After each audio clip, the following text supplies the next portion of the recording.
Hola, bienvenidos a Poder Pensar. Vamos a tener, como siempre, un programa con mucha actualidad. En un minuto vamos a estar conversando con el secretario general de la Federación Nacional de Profesores de Enseñanza Secundaria sobre el conflicto que se está desarrollando a nivel de la educación pública por reclamo de mejores salarios, sobre todo para los docentes. Vamos a tener también un informe especial que hemos elaborado sobre las pensiones, una ley que estableció pensiones para víctimas de la delincuencia. Ya vamos a ver que hay 8 otorgadas, concretamente gente que va a cobrar, y más de 25 que ya están aprobadas, pero además hay algunos plazos interesantes y tenemos testimonios de familiares justamente de personas que fueron víctimas de la delincuencia en los últimos años aquí en Uruguay. Y en el cierre del programa estará la presidenta del Frente Amplio, Mónica Xavier, con varios temas, lo que tiene que ver con la rendición de cuentas y la elaboración por parte del gobierno, cómo se está analizando esto dentro del Frente Amplio, también lo que fue la votación del pasado domingo para el prereferéndum referido a la ley que despenalizó el aborto bajo determinadas circunstancias. Pero le damos la bienvenida a José Olivera, secretario general de FENAPES y de la Coordinadora de Sindicatos de la Enseñanza, ¿verdad? Sí, efectivamente, buenas noches a los televidentes. Obviamente, como tú bien señalabas, en el marco de un conflicto importante en todo el sistema educativo, en horas que son claves para definir particularmente alguna salida en términos de negociación a este conflicto, a escasos días que se vence el plazo constitucional de presentación del mensaje de rendición de cuentas del Parlamento y con una propuesta del gobierno que no ha dejado satisfecho a nadie, que por lo tanto es importante trabajarla. Algún diario decía en estas horas que tú concretamente le habías dicho al ministro de Economía: miren lo que está pasando en Brasil, o Brasil está incendiado por estas horas. ¿Es verdad? ¿Fue en esos términos que hablaste con el ministro de Economía? En primer lugar, no fue el ministro de Economía, fue una reflexión que le agregamos a un planteo o reflexión que hizo el ministro de Trabajo.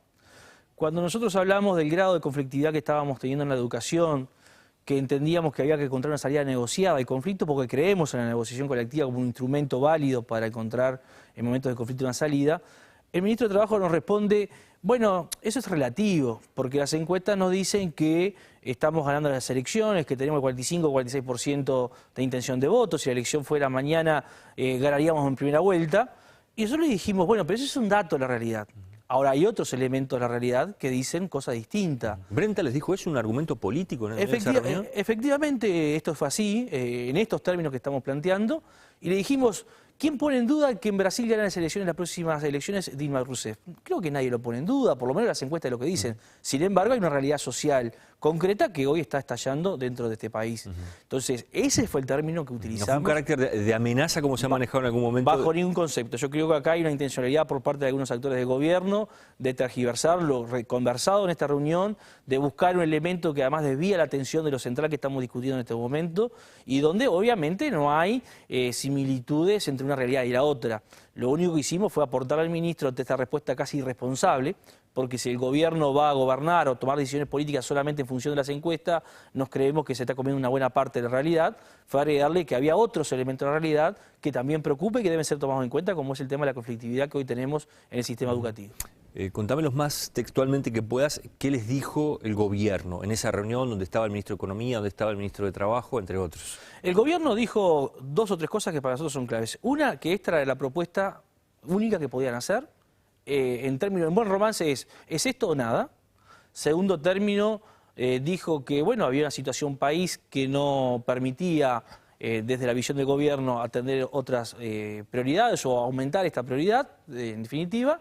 Y en tercer lugar dijo que había ido al Parlamento a buscar un blindaje parlamentario para que se votara esto que iba a pedir el Poder Ejecutivo, es el 3%, y si esa garantía no estaba dada, el gobierno iba a mandar 0 como propuesta. Estos fueron los 3 elementos centrales que el gobierno manejó en esta conversación, para nuestro antojo errático, por lo menos en cómo se conduce ante los procesos de negociación colectiva, con algunos elementos que además hicimos notar.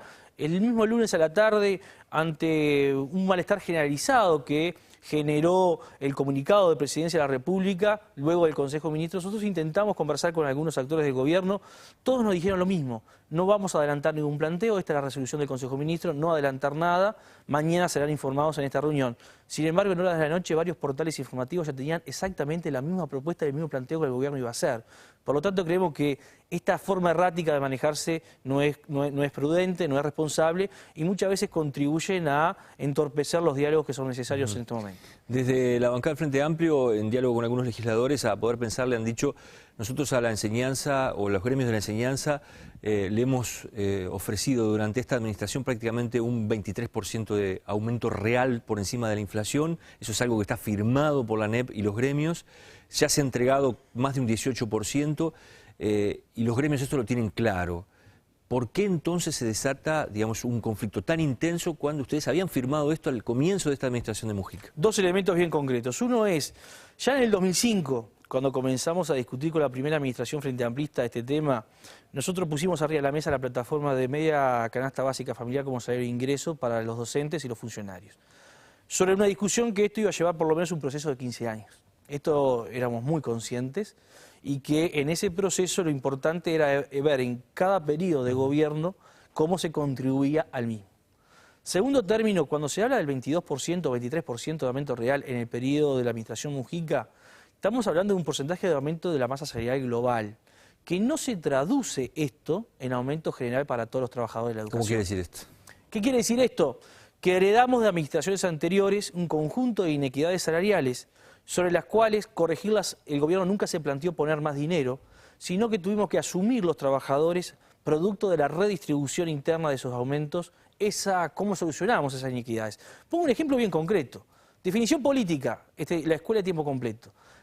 Cuando esto se comenzó a instrumentar allá a mediados de los 90, un maestro cobraba por sus 20 primeras horas de trabajo en su grado 3, 4, un determinado salario, y por las segundas 20 horas cobraba un salario menor, un 0,85 de lo que era el valor de un maestro grado 1. Era una cosa medio ilógica, yo duplicaba el horario de trabajo del maestro, pero el salario se mantenía en un 75% al cabo de toda la jornada. Bueno, esto lo tuvimos que corregir. Para esto ni la administración del gobierno de Vázquez ni la administración del señor Mujica puso plata específicamente. Fuimos los trabajadores que pusimos esto arriba de la mesa y dijimos, bueno, en este proceso, en paralelo a ir aumentando en general todos los salarios, hay que ir corrigiendo este conjunto de inequidades. Por lo tanto, si nosotros hubiésemos puesto todos los porcentajes o toda la plata en salario básico, hoy tendríamos solucionado buena parte del problema, estaríamos hablando de otra cosa. Pero como esto no ocurrió porque no le podíamos decir a un conjunto importante de trabajadores... No es verdad que a todos los salarios les entró un 23% más. No es verdad. No es verdad, hay sectores que están por encima de ese promedio y hay sectores que van a estar por debajo, particularmente quienes ingresan en los escalones más bajos. Hay quienes dicen por allí, desde el 99, 2000 hasta la fecha, el salario de los docentes y de los maestros ha aumentado prácticamente un 70%, en forma real, por encima de la inflación. ¿Es así? A ver, 2002, 2003, 2004 sabemos lo que pasó en este país. La cuenta cuando se terminó la administración del doctor Valle daba que habíamos tenido en términos reales una pérdida del 17%. Hubo que recuperarla, recién alcanzamos esa recuperación en el año 2008. ¿Qué quiero decir con esto? Que al 1 de enero del 2008 recién recuperamos el salario que teníamos al 1 de enero del año 2000 cuando comenzó la administración del doctor Valle. Luego se ha dado un proceso constante de aumento, pero claro, si yo digo 70% puede sonar mucho. Partíamos de salarios que estaban en 6.500 pesos. Esta es la realidad.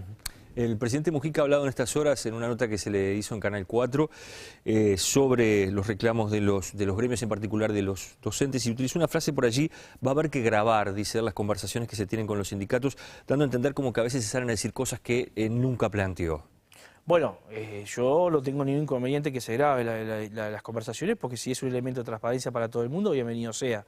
Yo cuando me siento a dialogar con cualquier actor de gobierno, parto de que quienes están allí representan al gobierno, tienen una posición que representa la voz del gobierno, que lo hacen desde la buena fe, y nosotros nunca hemos planteado que aquí se hayan hecho promesas que no se dijeron. Siempre hemos dicho lo que se nos ha contestado de la contraparte. Así como se nos dijo en determinado momento no podemos avanzar porque no tenemos propuesta, también es cierto que se nos dijo antes, bueno, nosotros vamos a atender como prioridad la educación, vamos a buscar mecanismos o fórmulas que permitan aumentar los salarios en el sector ANEP y en el sector UDELAR. Es extraño que hoy un ministro de Economía nos diga, como nos dijeron el día de ayer, recién me entero que acá estaba la universidad representada y que también había que plantear aumentos para la universidad. Bueno, esto se lo dijimos al señor presidente de la República en los primeros días del mes de abril de este año. Por lo tanto, uno a veces llama poderosamente la atención a algunos planteos que algunos actores del gobierno, o es tal el grado de descoordinación dentro del gobierno o de incomunicación, o en definitiva no sabemos si estamos apuntando a otra cosa. Olivera, ¿no tienen otro mecanismo que no sea dejar a los estudiantes sin clases? Siempre hay posibilidad de otro mecanismo. El problema es que cuando los mecanismos no tienen efecto, no tienen resultados concretos, y si a eso le agregamos que los tiempos políticos se agotan porque el plazo del 30 de junio no nos inventamos nosotros, está establecido en la Constitución de la República, si el gobierno se toma más de 2 meses para contestar algo y lo que contesta es lo del martes, obviamente en la visualización de cómo resolvemos el tema, la movilización es un elemento clave. Y esto es parte de lo que está pasando hoy. Es decir, en buena medida, si el conflicto ha tomado este grado de movilización, también es responsabilidad por el mal manejo de los tiempos políticos del gobierno, que nos estuvo diciendo durante 2 meses y medio algo va a haber, tienen que esperar, y que hoy lo que plantea es netamente insuficiente. Te digo porque uno se plantea en el caso, por ejemplo, si un médico dijera, dejo de atender a los pacientes, ¿no? Los hospitales dejan de atender. Digamos, el servicio básico que ofrecen es justamente el cuidar la vida, el salvar la vida.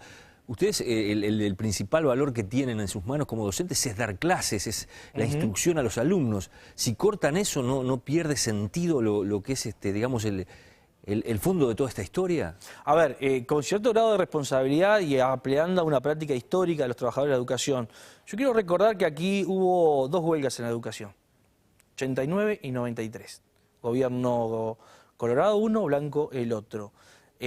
Nosotros somos alumnos de esa época, ¿eh? Somos alumnos de la educación pública y vivimos los 2 procesos de huelga, y apelando a esa memoria histórica, hoy están desarrollándose distintas actividades que llevan a que el proceso o los procesos de enseñanza y aprendizaje no se vean abruptamente interrumpidos. ¿Qué queremos decir con esto? Se están generando y de hecho se están llevando a cabo en muchos puntos del país, particularmente en aquellos lugares donde se determinó desde hace ya varios días el paro por tiempo determinado, talleres, generación de contracursos. Hoy las tecnologías de la información y la comunicación nos permite tener un contacto a través de Internet particularmente. Usted dice, no perdemos contacto con el alumno totalmente. No se pierde contacto con el alumno, con lo cual es importante y es clave para mantener cierta continuidad en los procesos de enseñanza y aprendizaje. De hecho, es lo que hacemos todos los días, porque también llama la atención que la preocupación se centre cuando esos procesos se interrumpen a partir de las movilizaciones de los trabajadores. Ahora, cuando en muchos centros educativos, desde inicial y primaria hasta la propia universidad, todos los días los cursos se interrumpen por distintos motivos que no tienen que ver con acciones sindicales, parece que a nadie le preocupa, ¿no? Entonces, son estas cuestiones que tenemos que discutir con más detenimiento, sin poner eslóganes o poner, digamos, calificativos tanto como toman de rehén las víctimas. No se trata de eso. Se trata de otra cosa, se trata de asegurar a todos, y esto incluye en primer lugar a los alumnos, las mejores condiciones de aprendizaje, pero también las mejores condiciones de trabajo. Nos queda un minutito nada más, pero el gobierno ya ha sido muy claro, tú lo decías en esas reuniones, lo que se puede llegar a dar, dicen desde el gobierno, es un aumento del 3% que corresponde al 2015, que se adelante al 2014, ¿verdad? A enero del 2014. ¿Creen que eso se puede revertir en el Parlamento? Porque para eso deberían, por ejemplo, convencer a los sectores del propio oficialismo, del propio Frente Amplio. Bueno, no solamente hay que sumarle la negativa del gobierno a negociar en términos que plantea esto es lo que puedo dar y no hay más nada, o es esto o nada, sino que esto hay que sumarle que aparentemente han generado una especie de blindaje parlamentario, una cosa inédita. Yo, en mi corta memoria, no tengo conocimiento que un gobierno, antes de terminar su elaboración de rendición de cuentas, vaya a buscar garantías al Parlamento. Esto es un hecho inédito que nos parece que demuestra la falta de voluntad política del gobierno por acordar otro mecanismo que posibilite el encontrar una salida de conflicto en términos de negociación. No hay peor gestión que la que no se hace, aún creemos que quedan algunas horas que son claves, apelamos a la voluntad política del gobierno para encontrar una solución.